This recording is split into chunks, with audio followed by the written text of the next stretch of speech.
Привет, человек разумный!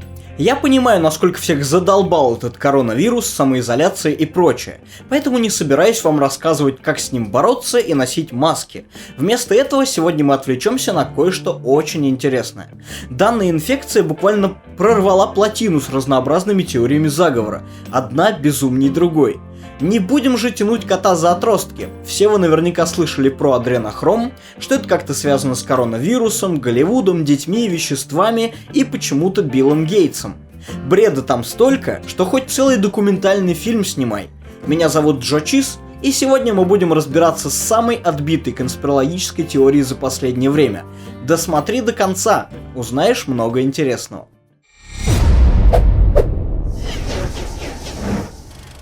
Адренохром – эликсир вечной жизни для нелюдей. Не нужно думать, что эта теория заговора появилась вчера и на ровном месте.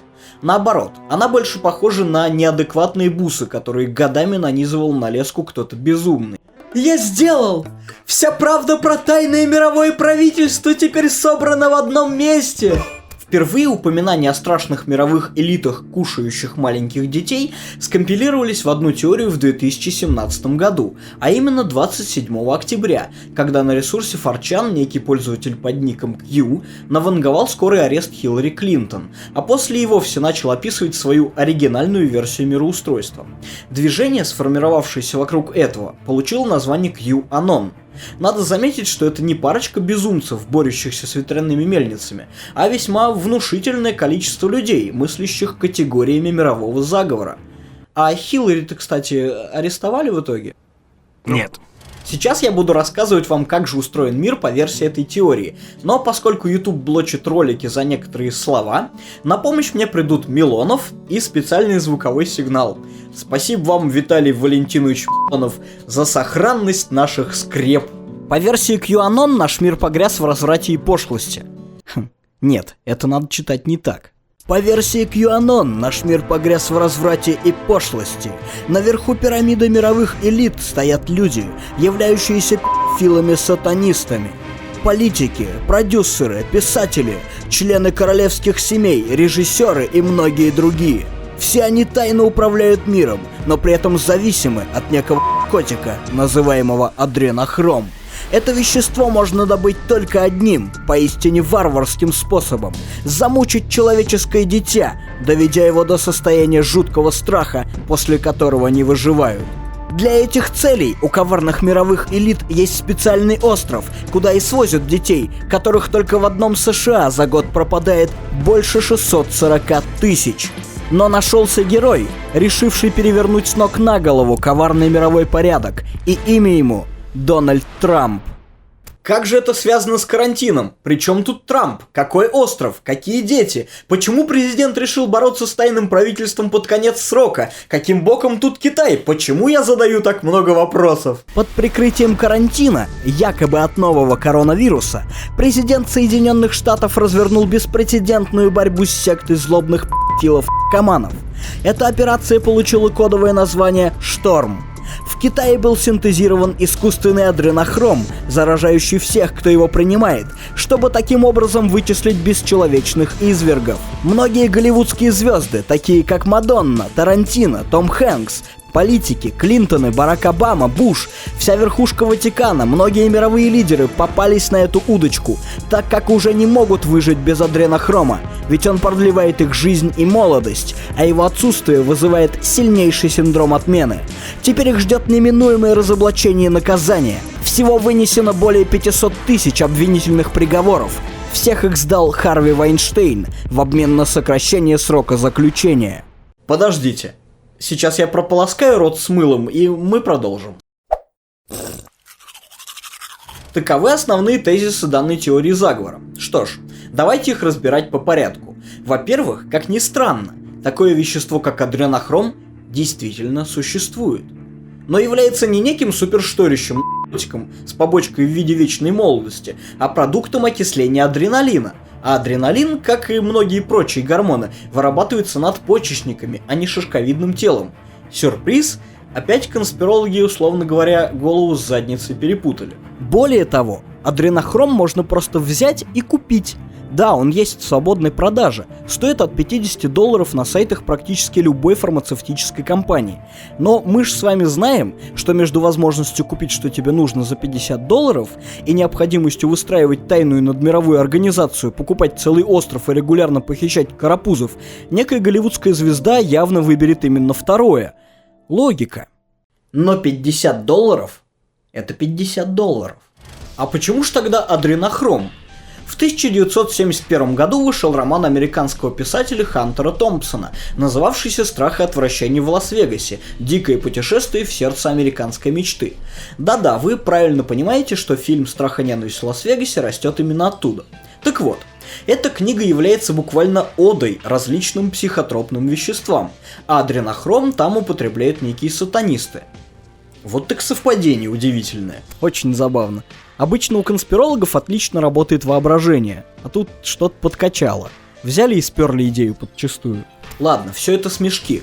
Что же у нас по количеству пропавших детей? Ведь если цифры не сойдутся, может быть и эта теория миф. Чтобы это выяснить, я сделал то, что, казалось бы, практически нереально, на грани человеческих возможностей. Я зашел в Google. Итак, по информации ФБР, за 2019 год было подано 421 337 заявок о пропаже детей, 221 636 парней и 199 701 девчонка. Сумма впечатляющая, и в теории заговора называются почти те же цифры. Все сходится, так? Обратим же внимание на итоговое количество потерянных без вести детей на 31 декабря 2019, конец года. И там нас ожидает цифра в 30 618 человек. Тоже немало, но как объяснить такую разницу? Как коварные масоны объяснят, что сами собой нашлись почти 400 тысяч детей? Дело, во-первых, в способе ведения статистики. Некоторые дети бегут из дома десятки раз за год, а каждая заявка заполняется отдельно. В итоге один неусидчивый паренек может не слабо так раздуть статистику. Во-вторых, почти 90% детей так или иначе возвращаются домой, будучи найденными или самостоятельно. Эта информация, в числе прочих, тоже будет ждать вас в ссылках в описании. Все проверять – это хорошо. Ну а если вы считаете, что нельзя верить и статистике ФБР, ведь они тоже подкуплены жидорептилоидами, то мне даже и ответить-то вам нечего. Вряд ли я смогу вас переубедить. Все лгут. Все. И только анонимус на форчане нет. Добавлю, что бегущие из дома дети, в первую очередь, вина не каких-то жидорептилоидов, а их раздолбаев родителей, забивающих на чаяние интересы своего ребенка и скидывающих все воспитательные функции исключительно на школы с садиками. На этом минутка моралфажества закончена, поехали дальше. Вернемся же к отважному педоборцу Трампу и голливудским селебритис. Откуда появилась мысль о некой спецоперации американского правительства? Скажу так. Несомненно, карантинная истерия вдохнула в эту теорию заговора новую жизнь. Ведь когда коронавирусом стали заболевать некоторые сильные мира сего, у конспирологов явно сложилось 2+2, и на выходе они, как обычно, получили 666. В середине марта прославленный актер Том Хэнкс сообщил прессе, что он и его жена заразились COVID-19 при поездке в Австралию. Казалось бы, стоит переживать и поддерживать, немолодой все же, мало ли. Но под его фотографией в Инстаграме с текстом, мол, заразились, сидим на самоизоляции, все будет норм, разразилась настоящая буря. На данный момент там почти 110 тысяч комментариев, минимум половина из которых состоит из явной, неприкрытой, рафинированной ненависти. Я не поленился и заскринил для вас некоторые. Тома намекает, что его ждут в аду, интересуется, нуждается ли он в адренохроме, обвиняют в пи***ли и спамят словами адренохром и пиццагейт. Кстати, на Пиццагейт обратите особое внимание, это важная часть истории, дальше расскажу. Ну и вот мое любимое, даже зачитаю аутентично. Ты че, реально пи***фил? Абсолютно та же история творится в соцсетях многих селебов, и людей даже не смущает, что большинство из травимых ими даже не болеют коронавирусом, что как бы напрямую должно вытекать из теории QAnon. Им не интересны прошлые заслуги этих людей, их жизненные позиции в настоящем, им наплевать на детей, усыновленных Мадонной, всем же ясно, для чего там она их усыновила. А что они живы, здоровы и счастливы, так можно этого просто не замечать и называть ее ведьмой, к примеру. В головах этих людей уживаются удивительно парадоксальные вещи. Знаете, кстати, почему та же Мадонна подверглась их нападкам? В своем блоге она перепела один из собственных хитов, заменив некоторые слова. Получилось «давай поедим жареной рыбы, ведь пасты больше нет». Интерпретировать можно по-разному. Может, Мадонна скучала по итальянским макаронам, поесть которые придется не скоро. Но адепты адренохромной теории увидели в этом, внимание, символическую песню с призывом убивать карапузов.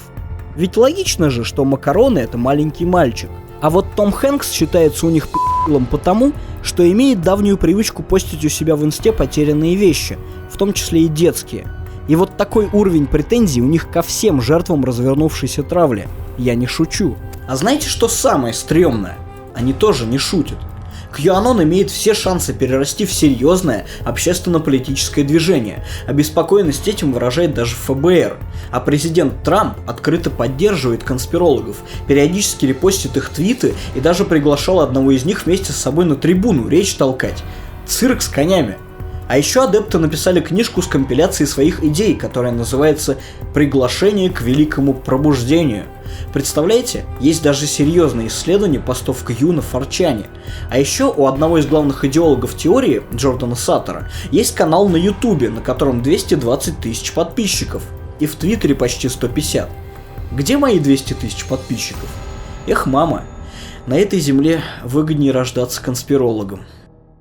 Когда Q станет президентом, мы все полетим на огромном кабачке на Сатурн к нашим братьям, коммунистам-веганам, и настанет рай на земле.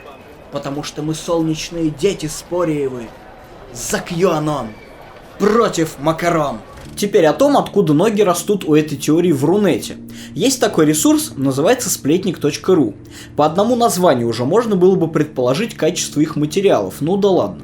Так вот, 4 апреля пользователь под ником Дженни Грей опубликовала там статью, в которой даже не утверждала, что все это правда, а просто собрала в одном месте информацию и спросила у форумчан, что они думают по этому поводу. В этой статье, например, утверждалось, что Билла Гейтса скоро посадят за финансирование коронавируса, а все их фонды будут арестованы. Или что мы увидим показательные задержания Селин Дион, Мадонны, Кевина Спейси.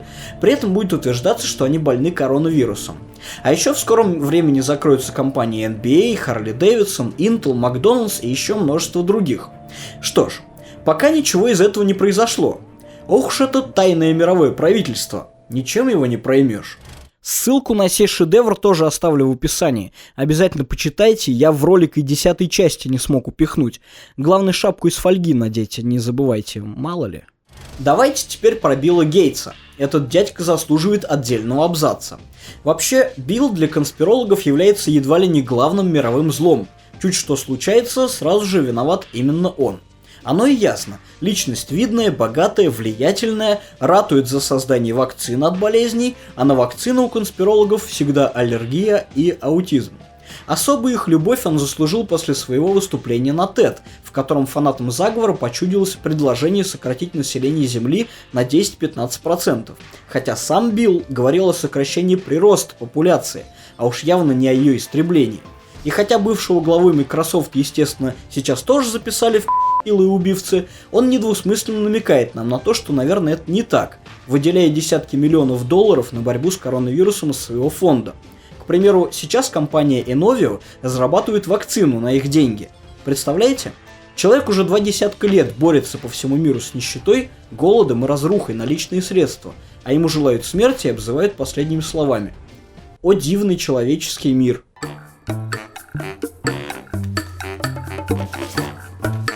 Империалист зажравшийся! Когда ж ты уже лопнешь? Когда мы говорили о Томе Хэнксе, я обратил ваше внимание на хэштег Pizzagate. Честно сказать, это вообще мрак. Предлагаю предоставить слово ведущему с тревожным голосом. Он пояснит, что к чему в лучших традициях телеканалов, чьи названия начинаются на РЕН и заканчиваются на ТВ. 4 декабря 2016 года, около 3 часов дня, 28-летний американец Эдгар Уэлч, вооруженный револьвером и винтовкой, вошел в ресторан Comet Ping Pong в Вашингтоне. Там он сделал несколько выстрелов и принялся обыскивать комнаты пиццерии в поисках секретного подвала, в котором в заложниках держат детей. Таким образом, молодой человек вершил правосудие и проводил собственное расследование теории заговора, утверждающей, что под контролем Хиллари Клинтон в данной пиццерии скрывается целая сеть растлителей, сатанистов и прочих приятных личностей. Мужик около 45 минут шарился по ресторану и даже прострелил замок у единственной закрытой двери, за которой оказался кабинет с компьютером. После чего он наконец сдался полиции. В протоколе задержания это описано как «мирно сдался, когда не нашел подтверждения тому, что ресторан укрывает несовершеннолетних детей». А с чего он вообще решил, что они там были? Началось все с того, что в сеть была вброшена переписка бывшего менеджера Хиллари Клинтон Джона Подесте с владельцем пиццерии, в которой в частности обсуждалась акция по сбору денег в данном заведении. Дальше у пользователей Твиттера, Форчана и Реддита включилось воображение, и они понапридумывали себе аргументов, что это не просто ресторанчик, а злобное оккультное место. Причем аргументы опять же просто божественны. В вину владельцу заведения ставился дизайн пиццы и даже наличие в его инстаграме фотографий его же детей. Заявлялось, что в переписке, естественно, присутствовал шифр. Например, пицца означала девочку, а хот-дог – мальчика. Не знаю, как у вас, но у меня уже голова идет кругом от этого бреда, блин. Ты мне все расскажешь! И про пиццу, и про макарошки! Моральный урод. Хот-догов ему захотелось. Все это очень показательно. Пиццагейт явно дает понять, что порой чья-то неумелая шутка или стремление очернить репутацию оппонента приводит к мужику с винтовкой в ресторане, воспринимающему все это очень близко к сердцу, потому что у него у самого 2 дочки. А еще это говорит нам о том, что даже развенчанный фейк все равно найдет своего адепта и сможет дать обильное потомство слухов, мифов, а порой и наглого осознанного вранья. И людей не будут останавливать явные противоречия, неувязки и несоответствие теории с реальной наблюдаемой картиной мира. Ведь все мы наблюдаем эту картину мира по-разному. Все эти теории родились и расползлись по интернету. Вы, наверное, предположите, что я виню в ситуации всемирную сеть, и что если бы закрыть все эти сайты, проблем бы не было. Но давайте будем честны, это так не работает, да и причина не в этом. Пытаться повлиять на неустраивающую тебя ситуацию путем запретов – удел узкомыслящих, ленивых людей, не желающих докапываться до сути. К примеру, в Туркменистане запретили даже произносить слово «коронавирус» вместо реальных мер по борьбе с ним. Разве он от этого куда-то делся? Да и наша родина частенько принимает достаточно странные и неконструктивные законы. Так не только у нас, так везде, где на первый план выходит не желание разобраться в ситуации, а банальный страх. Именно страх рождает подобные теории заговора. Я маленький человек, вокруг меня огромный мир, и я не понимаю, как он устроен, и боюсь, до дрожи боюсь в нем потеряться. И я придумываю себе ориентиры. Порой они глупые и неконструктивные, но с ними мне легче. Это хоть какие-то маяки. Давайте будем поменьше бояться и побольше думать. С вами был Джо Чиз. Пока.